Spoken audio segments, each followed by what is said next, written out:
Movie की starting में हमें कोर्ट का सीन दिखाया जाता है। यहाँ पर हम एक बोडिल नाम की जज को देखते हैं। वो केस पर सुनवाई कर रही थी। यहाँ हमें पता चलता है कि उसकी लाइफस्टाइल में बहुत प्रेशर है। हम देखते हैं कि अपना काम खत्म करने के बाद वो वहाँ से जाने लगती है। अपने कलीग को बताती है कि इस वीकेंड पर वो घूमने के लिए जा रही है। पहले तो अपने बेटे को लेने के लिए जाती है। उसके बाद उसके हस्बैंड जहाँ पर काम करते थे वहां पर आए। हम उसके हस्बैंड को देखते हैं जिनका नाम था मिलान। दोनों फिर बात करते करते ड्राइव करते हैं तो मिलकर उनके फ्रेंड्स के पास गए। वो भी एक कपल था और उनका नाम था इजाबेल और लक। हमें पता चलता है कि इजाबेल और बोडिल ये दोनों मिलकर वीकेंड पर अकेले घूमने के लिए जा रहे थे। इजाबेल उसके हस्बैंड पर चीट करती थी। वीकेंड के नाम पर उसके मन में कुछ और ही चल रहा था। वो बोडिल को कहती है कि मैं तुम्हारे साथ नहीं रहूंगी, मेरे हस्बैंड का कॉल आ सकता है, इसी वजह से मेरा फोन तुम्हारे पास रखना, तुम अपना एंजॉय करो और मैं मेरा एंजॉय करूंगी। अगर फोन आता है तो बोडिल इजाबेल के हस्बैंड को बता सकती है कि वो उसी के साथ है, तो कोई भी प्रॉब्लम नहीं होगी। इसके बाद हम देखते हैं कि दोनों फिर अलग अलग हो जाते हैं। बोडिल अपनी आंट के घर पर चली जाती है और उसकी सिस्टर यारा भी थी। हमें पता चलता है कि उन दोनों सिस्टर्स में उतनी ज्यादा जमती नहीं थी। यारा कहती है कि मेरा कुछ सामान यहाँ पर था,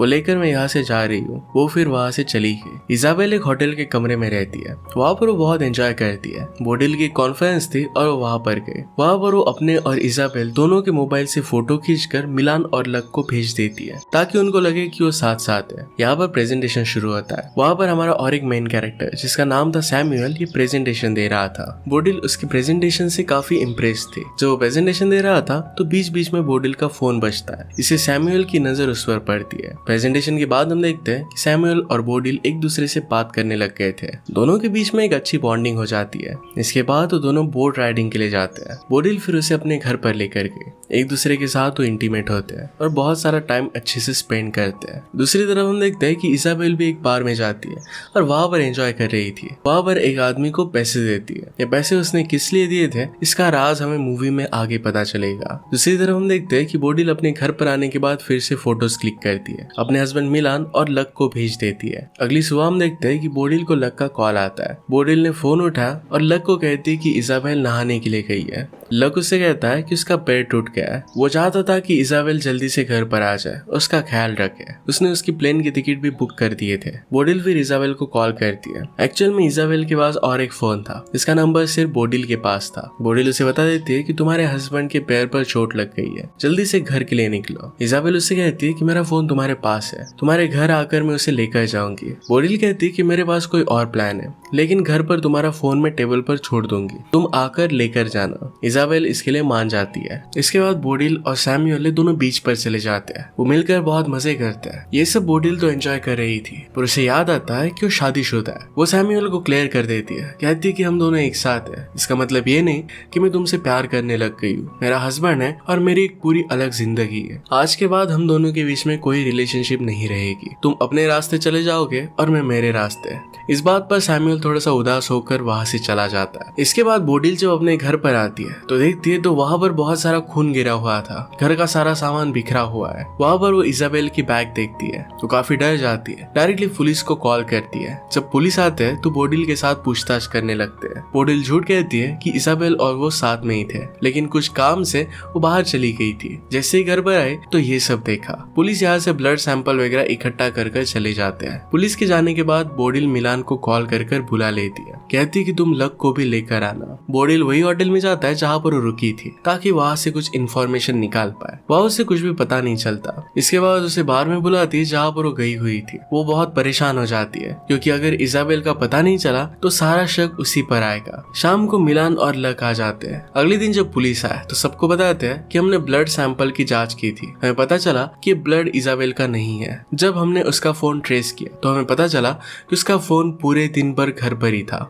यहाँ पर बोडिल कहती है कि हम दोनों का फोन एक ही जगह पर था। मैं अपने फ्रेंड सैमुअल के साथ घूमने के लिए गई थी, आप अगर चाहो तो उससे पूछ सकते हो। इस सब में मेरा कुछ हाथ नहीं है। यहाँ पर अभी भी बोडिल ने सच्चाई पता ही नहीं थी। थोड़ी देर बाद अपने हस्बैंड को सच्चाई बता देती है कि इजाबेल होटल में रुकी थी। अगले दिन बोडिल को कॉल आता है और वो सब लोग पुलिस स्टेशन पहुंच जाते हैं। पुलिस उन्हें बताती है कि उन्हें कातिल का फोन मिला है। उसके फोन में एक फोटो थी, इसमें इजाबेल की डेड बॉडी है। डेड बॉडी को देखकर ऐसा लगता है कि किसी ने उसके गले पर एक वायर लगाकर उसे मार दिया हो। कातिल ने किसी को डार्क वेब वेब पर मैसेज किया था और कहा था कि मेरा काम हो गया। यहाँ पर पुलिस को शक है कि किसी आदमी ने इजाबेल को मारने की साजिश की है। उसका यूजर नाम था ज़ैटकिन। ये सारे मैसेजेस डार्क वेब पर हुए थे और इसी वजह से पुलिस उसे ट्रैक नहीं कर पाती। नेक्स्ट सीन में हम लक को देखते हैं जो काफी दुखी हो गया था। अगले दिन पुलिस बोडिल को कहती है कि हमने सैमुअल से बात की थी और उसने आपको पहचानने से मना कर दिया है। इससे पुलिस का बोडिल के खिलाफ शक और भी गहरा होने लगता है। सब सुनकर बोडिल बहुत ही ज्यादा परेशान हो जाती है और अंदर से टूट जाती है। नेक्स्ट हम देखते हैं कि बोडिल के घर पर एक कुरियर आता है। इसके अंदर एक बुक थी। ये बुक लक ने लिखी हुई थी। यहाँ पर बोडिल बहुत परेशान थी और इस बुक को नहीं पढ़ती। ये किताब छोड़कर वो चली जाती है। जब रात में सब लोग मिलकर डिनर कर रहे थे तो यहाँ पर लक भी था। अपनी पुरानी बातों को याद कर रहा था। इजाबेल ने उसे जो मैसेज किए थे ये वो दिखा रहा था। वो बहुत ही ज्यादा दुखी था। यहाँ बोडिल उसे सारी सच्चाई बता देती है कि इजाबेल उसके साथ नहीं थी। वो अलग अलग होटल में रह रहे थे। अगले सीन में हम देखते हैं कि बोडिल ने न्यू लॉयर हायर किया था। वो लॉयर को सारी सच्चाई बता देती है। वहाँ पर लॉयर उसे कहता है, देखो अगर तुमने अपना बयान बदला तो पुलिस तुम पर ही शक करेगी और झूठी गवाही देने के केस में तुम्हें जेल में डाल देगी। पर इस बार बोडिल ने डिसाइड कर लिया था कि पुलिस को सब कुछ सच सच वो बता देगी और ऐसा ही करती है। पुलिस ऑफिसर ये सुनकर काफी गुस्सा हो जाती है। पुलिस उसे कहती है कि हमारा सारा शक अब तुम पर ही है। क्या तुम्हें पता है कि अपना बयान बदलना कानूनी जुर्म है? बोडिल कहती है कि मैंने जो भी कहा ये सब कुछ सच है। रात को जब बोडिल सो रही थी तो वहाँ पर लक आ जाता है। उसे कहता है कि तुम अफेयर करती हो और खुद के जुर्म छुपाने के लिए मेरी वाइफ को बदनाम कर रही हो। लक बहुत ही दुखी था। वो कहता है कि मैं मेरी वाइफ से बहुत प्यार करता था और उसकी जाने की वजह सिर्फ तुम हो। बोडिल बहुत डर जाती है लेकिन मिलान उसे लेकर जाता है। वो उसे कहता है कि लक अपनी सही हालत में नहीं है। वो बहुत ज्यादा दुखी है। वो जो भी कह रहा है इसे दिल पर मत लेना। वो धीरे धीरे ठीक हो जाएगा। अगले दिन इंटरनेट पर वो सर्च करती है कि सैमुअल कहाँ पर पढ़ाता है। एड्रेस मिलने के बाद वो सैमुअल को मिलने के लिए गई। उससे पूछती है आखिर में तुमने ऐसा किया क्यों? अपने बयान को तुमने बदल क्यों दिया? तुम्हारे बयान की वजह से बुरी तरीके से मैं फंस चुकी हूँ। सैमुअल ने कहा कि तुमने ही कहा था कि बाद में हम दोनों एक दूसरे के साथ नहीं है। जैसा तुमने कहा था मैंने वैसा ही किया। अगर तुम चाहो तो मैं पुलिस को सच सच बता सकता हूँ। इतने में वहाँ पर बोडिल के पास पुलिस का कॉल आता है। जब बोडिल पुलिस के पास पहुंचती है तो पुलिस उसे एक वीडियो दिखाती है। वीडियो के अंदर हमें पता चलता है कि इजाबेल और एक लड़की है। दोनों आपस में इंटीमेट हो रहे थे। इजाबेल लेस्बियन थी और लक के साथ खुश नहीं थी। जब बोडिल दूसरी लड़की की शक्ल देखती है तो बहुत ही सरप्राइज्ड हो जाती है। ये वही लड़की थी जिसे इजाबेल ने एज अ सिस्टर इंट्रोड्यूस किया था। तो उसकी सिस्टर नहीं थी तो उसके साथ उसका अफेयर चल रहा था। उसका नाम यारा था। पुलिस को लगता है कि यारा ने उसका मर्डर किया होगा, इसलिए उसका पासवर्ड अपने पास रख लेते हैं ताकि वो देश से बाहर ना जा सके। नेक्स्ट सीन में हम देखते हैं कि बोडिल लक से मिलने के लिए जाती है। उसकी दिमागी हालत अब सही नहीं लग रही थी। उसे समझाने की वो कोशिश करती है पर लक बहुत दुखी था। वो कहता है कि मैं इजाबेल से बहुत प्यार करता था, फिर भी उसने मेरे साथ ऐसा किया क्यों? वो बहुत दुखी हो जाता है। बोडिल भी इस बात से दुखी होती है। जब वो और मिलान किचन में जाते हैं तो अपने में ही खो जाते हैं जैसे कुछ हुआ नहीं था। अगले दिन हम देखते हैं कि यारा बोडिल से मिलने के लिए आती है। कहती है कि मुझे इस देश से बाहर जाना है, लेकिन उसके पास पासपोर्ट नहीं था। बोडिल को एक डिवाइस देती है। किसी को बेहोश करने के लिए इसका यूज कर सकती है। बोडिल ने पूछा कि मुझे इस डिवाइस की जरूरत क्या है। यारा उसे कहती है कि जिस घर में मर्डर हुआ था ये घर तुम्हारा है। शायद इजाबेल को नहीं तो तुम्हें मारने के लिए कोई आया होगा।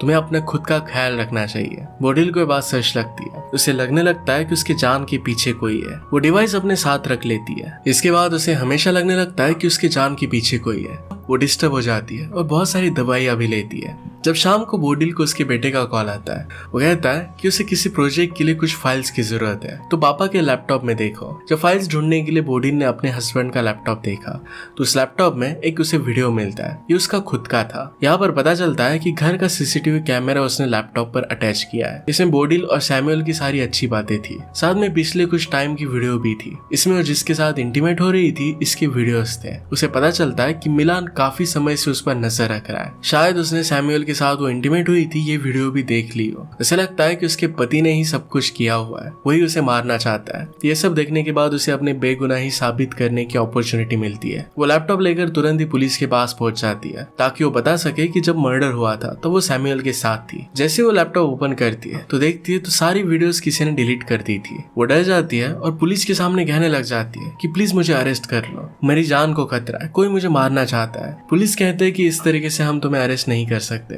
उसे वहां से जाने के लिए कहते हैं। बोडिल फिर अपने घर नहीं तो सैमुअल के घर पर जाती है। सैमुअल उसे शांत करता है। वो सैमुअल का घर देखने लग गई तो उसे पता चलता है कि सैमुअल के घर पर एक पियानो है। पियानो का एक वायर टूटा हुआ था। इजाबेल की डेथ भी वायर की मदद से की गई थी। इजाबेल बहुत ज्यादा डर जाती है। उसे लगता है कि सैमुअल ने शायद बोडिल को मारा होगा। वो डर कर तुरंत वहां से चली जाती है। वहां उसे सैमुअल के घर के बाहर मिलान मिल जाता है। मिलान उसे कहता है कि तुम किसी के साथ भी रिलेशनशिप रखो, मुझे इससे अब कुछ भी फर्क नहीं पड़ता। इसके बाद वो घर पर आता है। बोडिल बहुत ही स्ट्रेस में थी। अभी भी उसे लगता है कि उसका हस्बैंड ही मर्डरर है। मिलान उसका स्ट्रेस दूर करने के लिए उसे नींद की गोली देता है, लेकिन बोडिल इसको नहीं लेती। चालाकी से अपने मुंह में रखती है और मिलान के जाने के बाद इसे निकाल लेती है। अभी तक उसे किसी पर भी भरोसा नहीं था। उसे लग रहा था कि उसका हस्बैंड गोली देकर उसे मार डालना चाहता है। जैसे ही वो बाहर आती है तो देखती है कि लक ने बहुत सारी नींद की गोलियां ली थी। उसे लगता है कि उसके पति ने ही लक को मारने की कोशिश की है। बोडिल फिर यारा ने उसे जो डिवाइस दिया था इसकी मदद से